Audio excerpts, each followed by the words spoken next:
Hello all, myself Dr. M. Lakshmi Devi, Associate Professor in the Department of CSCDS at Institute of Aeronautical Engineering. In this video lecture, we'll learn about the different types of pointers, in detail about generic pointer, null pointer, and apart from that, we'll also be seeing the details of functions which are returning pointers. So let us see, first let us see the introduction of pointers and what are the uses of pointers along with some programs. So here, how to use a pointer. We have seen how to use a pointer. First in order to use a pointer, first we need to declare a pointer variable and then assign the address of the variable to that pointer. So suppose int star a. So here a is a pointer variable which points to an integer value. So a is a pointer variable, that means it stores the address of the variable. So a is a pointer variable here which stores the address of some integer value. So access the value at the address available in the pointer variable. So that can be done. So we can access the value at this particular address. We can access the value at the address available in the pointer. So this is done by using unary operator, that is star, which returns the value of the variable located at the address specified by its operand. So suppose, for example, int star a is equal to, we initialize this as this with the address of p. Then p is a variable here which stores some integer value. P is a variable which stores some integer value and its address is assigned to the variable a here.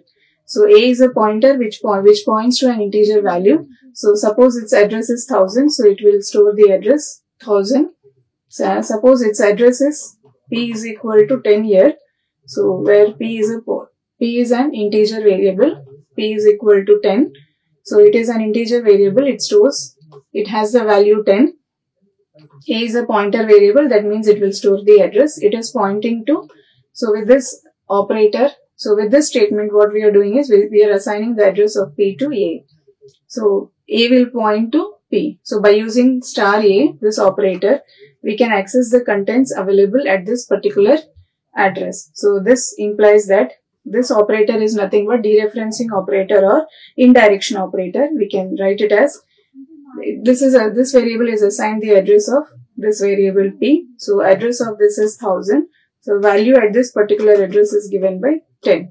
So that is what this statement implies. Now null pointer. So we'll discuss about null pointer, after that generic pointer or void pointer. So what is meant by a null pointer? So null pointer is it doesn't point to any memory location. So suppose we are declaring a pointer variable in star p, and if we are not assigning the address of, so in star p, this is a pointer variable. So it doesn't point to any memory location. It is often used to indicate that a pointer is not currently pointing to any valid memory address. That means it does not contain any memory address. So it has a value of 0. So we can assign a value of null to this pointer in star p is equal to null. So this implies that this pointer has null value in it. That means it has a value of 0. If we try to dereference this value, it will have its address as 0. That means value in this particular variable will be 0. The operating system reserves the memory at the address 0. That means most operating systems, they do not allow the programs to access the memory at that particular address, that is 0. So therefore this pointer variable, it does not point to any valid memory location. So example of null pointer. So here in star ptr, so this is a pointer variable, this is assigned a value of null.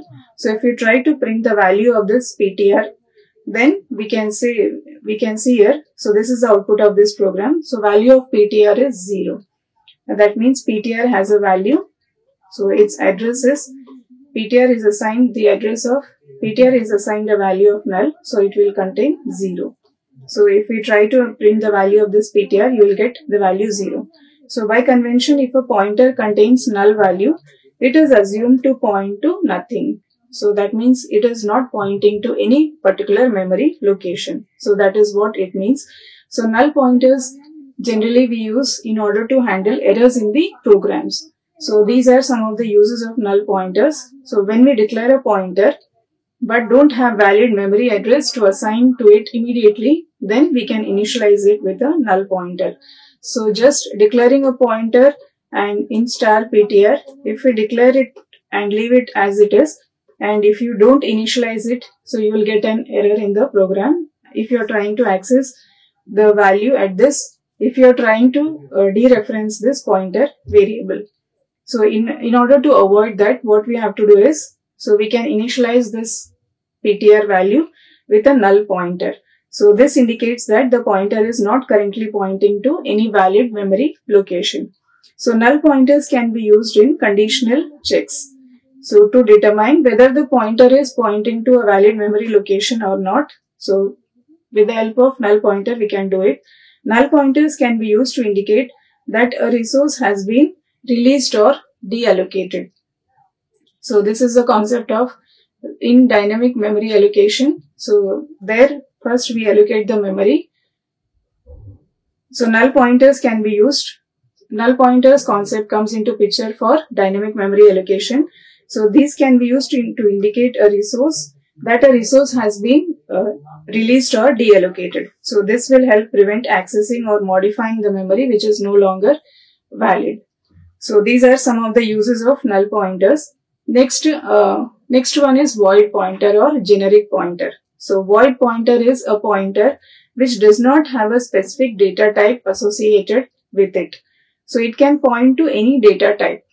So generally we declare the pointer as int, the data type, and then the pointer variable. But here instead of specifying the data type, we write the syntax for declaring a void pointer is void and then star ptr. So it can point to any data type by casting it to a specific type before dereferencing it. So in order to get the value at this particular memory location, so what we have to do is we have to typecast it. So before dereferencing it, so it is declared as, so this is the syntax of declaring a void pointer, void and then star ptr. So this declares that ptr is a pointer variable which has a void. The data type is void. So example of void pointers. So this is a program. So here we have three variables. So first variable data type is integer. So num1 is an integer variable. So it has the value 42. Num2 is a float value. So it has a value 45.678. Num3 is a character value. Its value is A. So this A is a character which is stored in ASCII format. So its corresponding equivalent ASCII value is stored in the computer. Now we are declaring a void pointer here. So this is a statement which declares a void pointer, void star ptr. Ptr is the pointer variable. Now what we are doing here is ptr is equal to ampersand of num. That means ptr value now points to ptr1 now points to num1. So ptr points to num1. That means it holds the address of integer value now. So it holds the address of, ptr contains the address of this, suppose the address is 1000. So now it contains the address 1000. So it will point to integer value now. So in order to access the value at this particular location, 1000, so with the help of this ptr, we can use, generally we write star ptr. First we need to, but we have declared the data type of this as void. So therefore first we need to typecast it. So typecasting means it is done to change from one data type to another. So ptr is pointing to integer variable. So we need to typecast it. So this is typecasting operator. This is the typecasting operator and this is the data type to which it is converted to. So in star, now it is converted to integer pointer. Then with the help of the star operator, we can access the value of this ptr. Now star int star ptr. So this is typecast operator, and inside this typecast operator, we have converted the data type of this PTR to integer. That means now PTR is pointing to integer value. So next in the second line, in the next line, PTR is equal to ampersand of num2. Now what we are doing here is PTR is pointing to, suppose the address of this is 1000. Now PTR points to num2. That means it will store the address 2000. It will store the address 2000. Now in order to print the value at this particular location to which the pointer is pointing to, so we need to typecast it. So that this is the syntax. So star. So since it is a float value, we need to convert it to a float pointer and then this. So with the help of this, we can point the value, we can print the value at this particular location, that is 2000. Next, PTR is equal to ampersand of num3. So num3 is a character value. So this pointer need to be typecasted to a character type, character pointer. So in order to do this, this is the syntax. So with the help of this, we can print the value of A. So this is the output of this program. So value at PTR. So first line. So the output of this line, this statement is 42. The output of this statement is 45.67801. Then at the last, the output of this statement is A. So this is a sample program which we have discussed in our previous video lectures. So there we have discussed about typecasting, how to do typecasting. So this is the syntax for typecasting.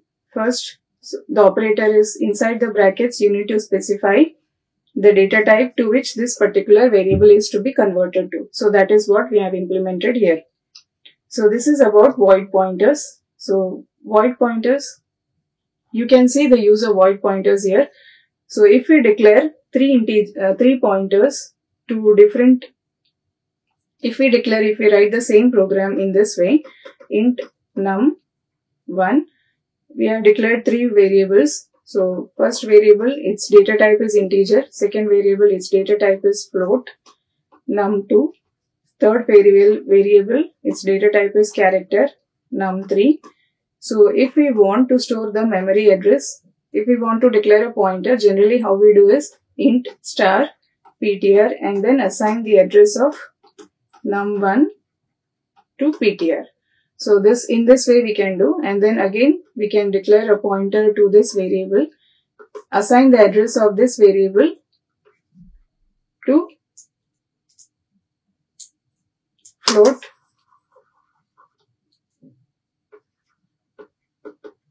star PTR2 you can write, and then assign the address of this to num2. So here lots of memory is wasted. So by using void pointers, we can avoid the memory wastage. Next is pointer arithmetic. All this we have discussed in our previous video lectures. Pointer arithmetic is, we can do addition, subtraction, then increment, decrement operations with the help of pointers. So suppose this is an array. So array, it has three elements. So we know that array is nothing but collection of elements or data type, collection of elements which are belonging to all the elements, they have the same data type, and all the elements, they are stored in contiguous memory locations. Suppose the memory location of the first element is 1000. So next element will be 1004. Because the data type of this array is integer, so each element will require 4 bytes. So here base address is indicated. So 1004 is the base address of the next element. 1008 is the base address of the next element. So its first element value is 10, 20 and 30. This is the array. So A of 0, this is indexing, A of 1 and then A of 2. So what we have done here is we have declared a pointer to the third element of the array. So A of 2 means the last element of the array. So int star PTR means PTR is assigned, PTR is pointing to the last element of the array. So it is containing the address 1008. PTR contains the address. So whatever value you are printing now, it is pointing to the last element of the array. So this is the address it is containing. So now we are doing pointer decrement. We are decrementing the pointer. That means PTR minus minus. So this is equivalent to PTR is equal to PTR minus 1. Actually, we are decrementing the value of PTR by 1. So when we are decrementing the value of PTR by 1, that means it will point to the previous element. So it will move 4 positions backward. So 4 positions backward means now it will point to this element. So it will no longer point to the last element, it will point to the previous element. Now you can see here the output of this program is, so you can subtract 4 here. So it is moving 4 bytes before. So 560 minus 4, you will get it as 556. So that is what the address is. So 6487560, 6487556. So if you subtract it, you will get it as 4. So it will move 4 bytes before. Next is pointer arithmetic. So here we have an array. So array first element is 10. It has, the size of the array is 5. So we have not declared the size here. The compiler will automatically compute the size of this array. So this is 10, 20, 30, 40 and 50. So we are declaring a pointer variable to an integer and we are assigning the address a of 1. So a of 1 means the second element of the array. So this is a of 2. Suppose this is 1000, this is 1004. So PTR is containing the value 1004.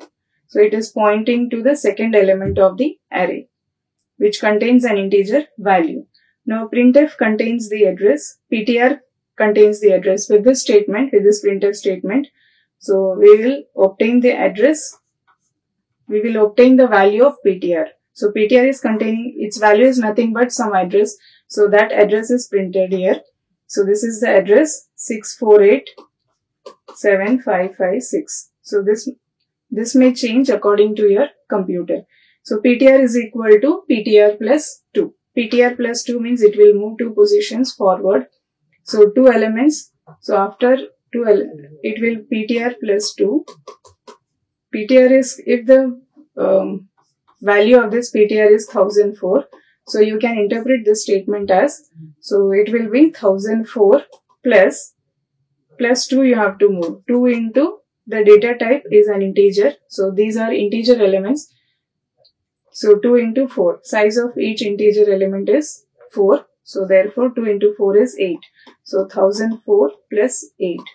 1012. So this will be this is the memory location to which the pointer is pointing to. So this is 1012. Now the PTR is pointing to the 4th element. 4th element index is 3. So it will contain the address now 1012. So you can check here. Now the address is 6487564.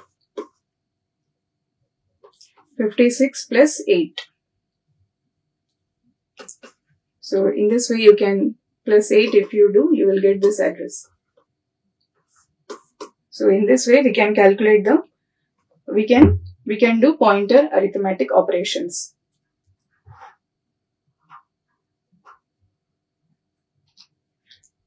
Next is pointer arithmetic. We have also seen this program where we perform pointer comparison. So if we have 2 pointers which are pointing to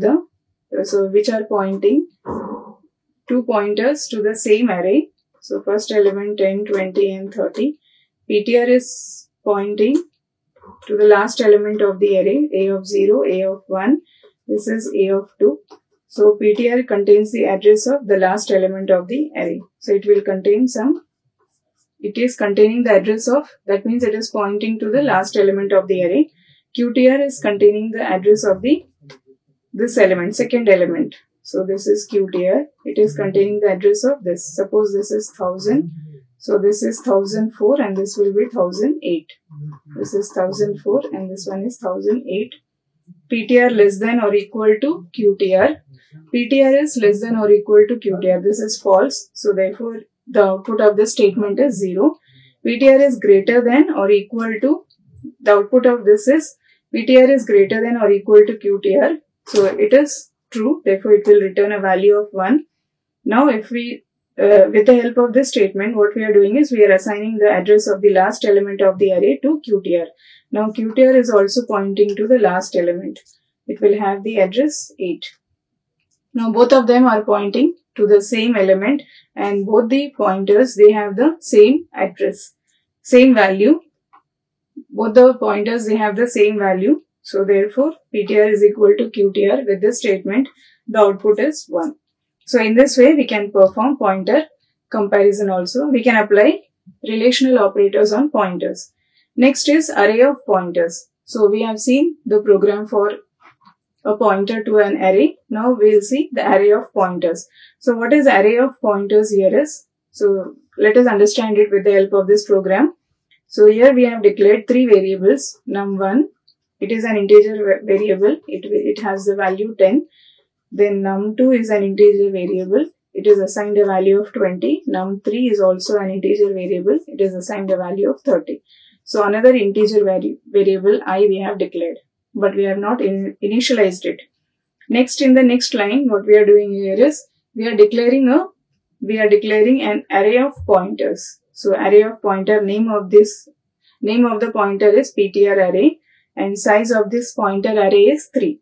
So it will have, in this line, we are assigning the address of the variables to the array elements. So ptr array of 0. So here it will have ptr array.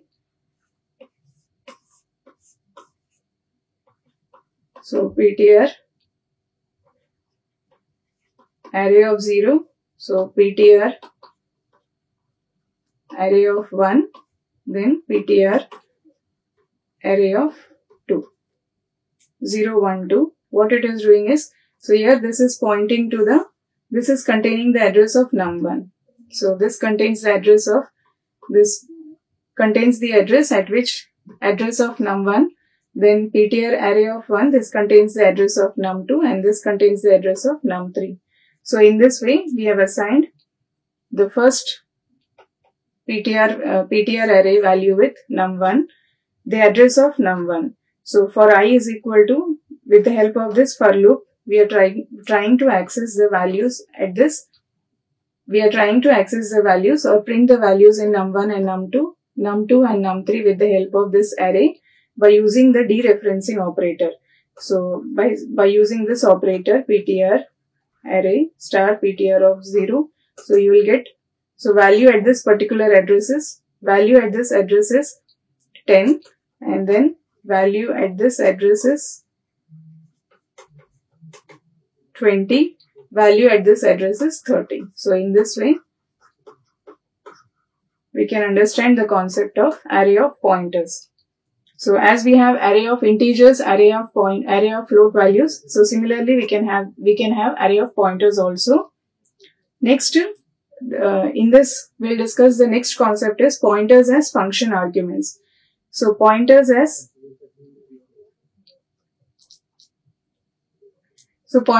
function arguments.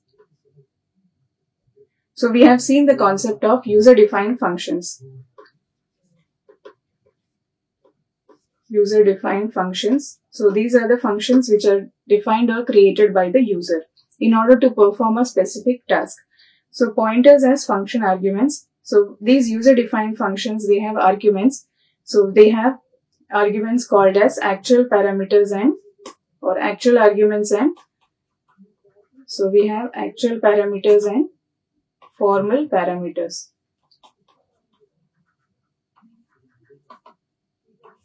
So here these are used in the calling function and these are used in the called function.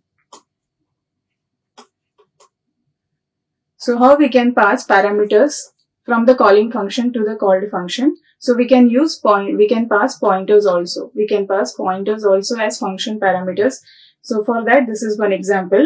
So here this is the main function. Here we have declared a variable, integer variable num is equal to 5. So we are calling the function modify value, and what we are doing here is, instead of passing the variable, we are passing the address of this num. So we are passing a pointer to the num. We are passing the address of num. Passing the address is nothing but passing the pointer. So here this address is received by this address is assigned to this pointer variable PTR. So star PTR is equal to, this is what it means. So in the function definition, so this is function definition. So in the function definition, in the calling function, when we are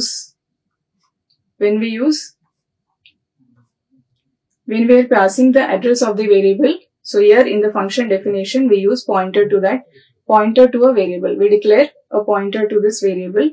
So then in the function definition, this is the task which is performing. So star PTR is equal to 10.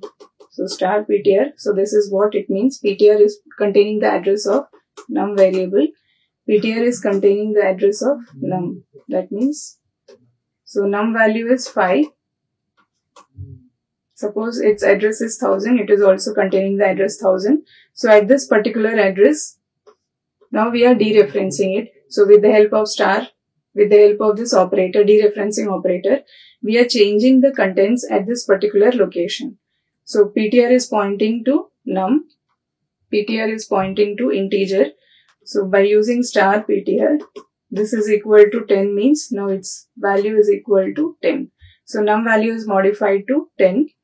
So after the execution of this function, so control is transferred here. So it does not have any return type. So control is transferred here. So with this printf function will execute the statement modified value of num. Now modified value of num is equal to 10. So that value will be printed. So modified value 10.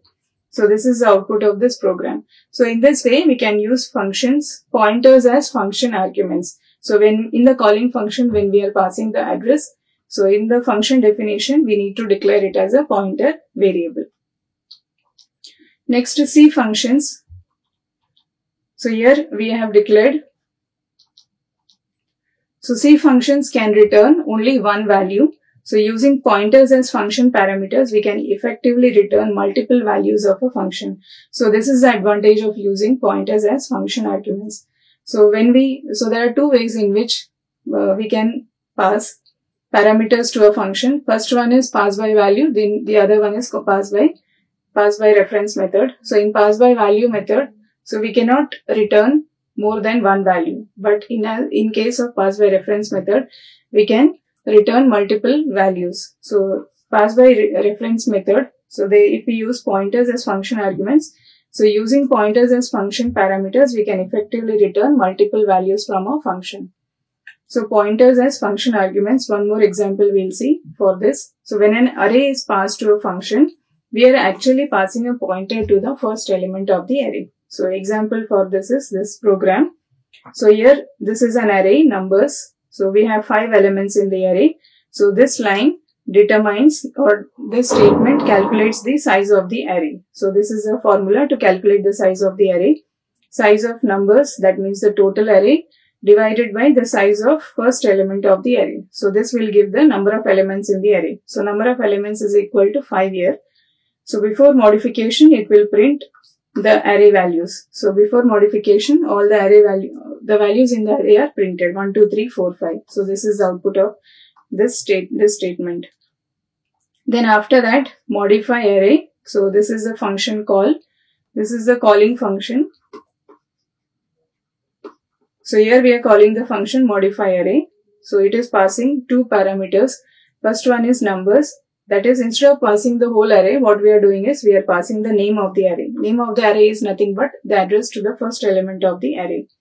So address to the first element of the array is given by the name of the array, comma, size. So size is an integer variable.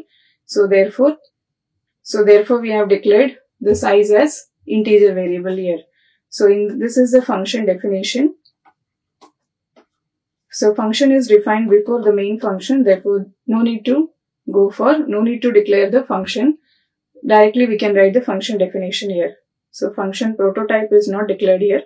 So this is the function definition. So it does not return anything, therefore the data type of this is return type of this function is void. Name of the function is modify array. And then here, in order to receive the address of the array, so we are declaring a pointer variable here. So the pointer variable is, it is pointing to an integer array. So name of the array is ARR. So inside this function, this is a local variable, or you can say automatic variable it is. Now by using for loop, what we are doing here is, so we are, with the help of this statement, ARR of I is equal to star is equal to 2. That means we are multiplying the value of each element by 2. So suppose ARR of 0 is equal to, so value at this element into 2. So value at this particular location, value at this particular index is the first index, zeroth index is 1. So 1 into 2, it will be 2. Now second element, ARR of 1 will be equal to ARR of 1 into 2. That means 1 is equal to 2 here, 2 into 2, this is 4. So the output of this is, so it will double the value of the, which is there in, it will double the value of each element. So 2, 4, 6, 8 and 10. So this is the array which is obtained. So this is the output which is obtained after modification, 2, 4, 6, 8 and 10. So it directly modifies this array numbers. Next is functions returning pointers. So to declare a function returning a pointer, the syntax is this: data type and then star. To declare a function returning a pointer, so this function is returning a pointer. So this is the syntax: data type and then star. After that, function name. Inside this, if there are any parameters, then you have to include the parameters also. Now these are some precautions to be taken when we are using this concept, functions which are returning pointers. So it is not a good idea to return the address of local variable outside the address, because local variable we can access inside the function only. As soon as we come out of the function, it will no longer be available to the program. So when functions return, stack will be destroyed, local variables will be destroyed, leaving a garbage value. So therefore we need to declare the local variable as static variable. So this point you have to remember. So when we are working with auto variables, scope and lifetime both are restricted within the body. Whereas if we are working with static variables, then the scope is restricted within the function, but the lifetime is not restricted. So throughout the program, the variable can be the life of the variable is throughout the program. So consider this example, functions which are returning pointers. So here we have declared a pointer variable in star p. So p is, so this is the function call. So we are calling the function fun, name of the function, and then brackets. So this is assigned a pointer. So this will return some address. So this indicates that, so this will return some address, so that these two lines can be combined into a single line in star p is equal to fun. So in this way also we can declare this. So what it is doing here is, this function returns some address. This implies that this function returns some address, so that in order to receive that address, we have declared a pointer variable here. So this is a pointer variable. So with this statement, control is transferred here. So in star, this indicates that the return type of this is a pointer. So name of the function, here inside the function we have declared a variable a and static. So this variable is a static variable. So even if we go out of the function, its life will be there. So its value we can access. So a is equal to 10. What we are doing here is, we are returning the address of the static variable. So it will have some address. So that address can be obtained by the ampersand symbol, by applying this symbol before the variable. So it will return some address. So that address is, in order to receive this address, we need to declare the return type of this function as a pointer. So here, if we try, after the execution of these two lines, control is transferred here. So with the help of this printf statement, so this will give the address of this, it will give the address of this variable a. So that is given by, this is the address. Then after that, if we try to print the value of this, so value at this particular memory location, then it is equal to 10. So one more example for functions which are returning pointers. So here int main function, we have declared an array. The size of the array is 1, 2, 3, 4, 5, 6. There are 6 elements here. So this is a program where this is a program to find out maximum element of the, to find out the maximum element, minimum and suppose there are some n number of elements in the array, 1, 2, 3, 4, 5. So in order to find out the maximum of all the elements, so this is a program. So here in this we are calculating the size of this array. So that is given by this formula, size of numbers divided by size of numbers of 0. So size of the whole array divided by size of the first element of the array. So this will give the size of this array. Then after this we are declaring this is a function call. So name of the function we are calling by using name of the function. Inside that we are passing the array. We need to pass the array here. So therefore address of the name of the array, because it contains the address of the first element of the array. After that the size, which is an integer variable.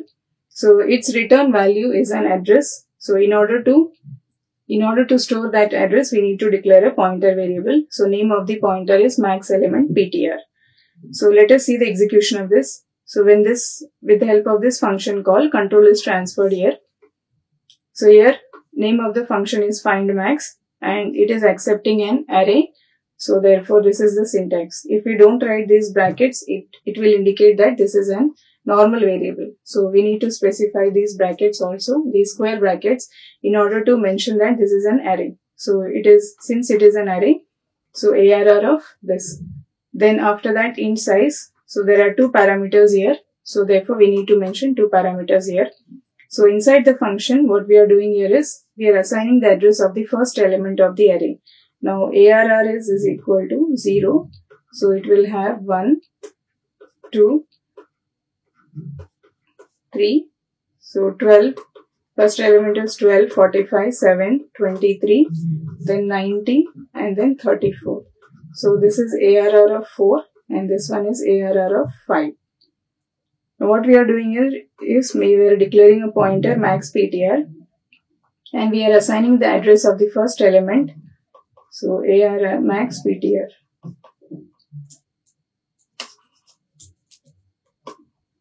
So max ptr is a pointer variable which stores the address of first element of the array. Suppose this address is 1000, so it will contain the address 1000. So another variable, integer variable, we have declared I in order to iterate over the array elements. Then in the loop, so for I is equal to 1, that means from the first element. So this is the syntax. If ARR of I is greater than star max ptr, that means value at this address. So value at this is containing the address 1000. So max ptr means star 1000. So value at this address is 12. So ARR of I means I is equal to 1, that means 45. Now it is comparing. If 45 is greater than 12, if 45 is greater than 12, this is true. So when this is true, what we are doing here is we are changing the, now this max ptr will point to the next element of the array. This will contain this address 1004, suppose it is. Suppose this address is 1004, 1008, 1012, in this way. Now it will contain the address of this particular element 1004. So it will go on checking this, it will go on repeating, it will loop through all the elements of the array, and each element of the array is compared. So with the value in this, with the value to which this to which this ptr is pointing to.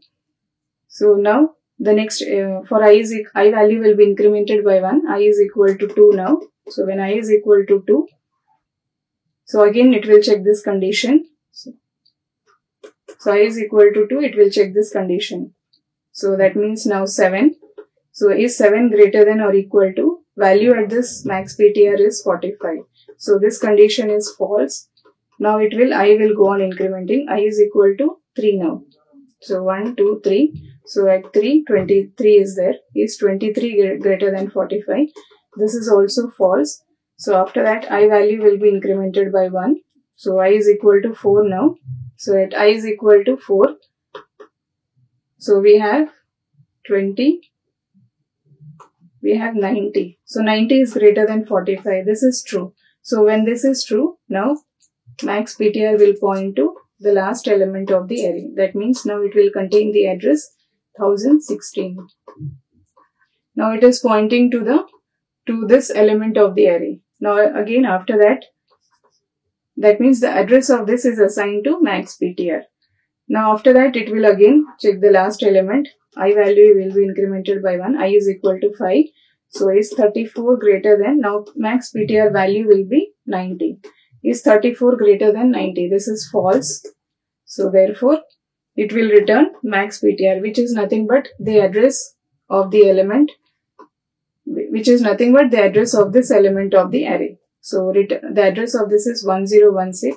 So if we try to dereference this, so max PTR, so if we try to print the value of star max PTR, it's at this particular location, at this particular location, the value is 90. So this is the output of this program. Maximum element is equal to 90.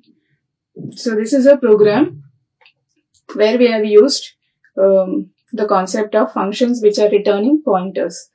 So here we have defined an array. So we have declared and initialized an integer array which has 6 elements of the array, and this is a program to calculate the maximum element of the array.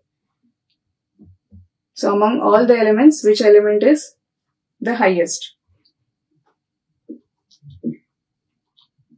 So thus, this is all about pointers in C. So in the next video lecture, we'll discuss some more concepts of C language.